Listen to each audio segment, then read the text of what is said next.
కాంగ్రెస్ పాలనలో అరాచక శక్తులు పేటరేగిపోతున్నాయి. సీఎం రేవంత్ రెడ్డి సొంత గ్రామం కొండారెడ్డిపల్లిలో కాంగ్రెస్ గుండాలు రెచ్చిపోయారు. ఇద్దరు మహిళా జర్నలిస్టులపై భౌతిక దాడికి పాల్పడ్డారు. మహిళా జర్నలిస్టులను కూడా చూడకుండా అటాక్ చేశారు. సరిత, విజయారెడ్డి అనే జర్నలిస్టులను బూతులు తిడుతూ ఫోన్లు, కెమెరాలు గుంజుకున్నారు. కొంతకాలంగా రేవంత్ అక్రమాలను ఈ ఇద్దరు మహిళా జర్నలిస్టులు బయట పెడుతున్నందుకే అక్కసు పెంచుకుని టార్గెట్ చేసినట్లు తెలుస్తోంది.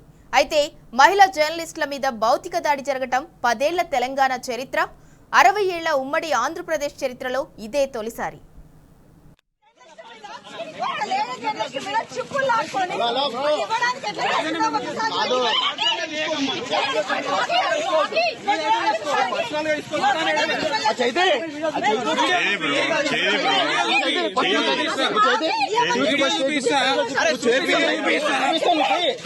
అడగాలి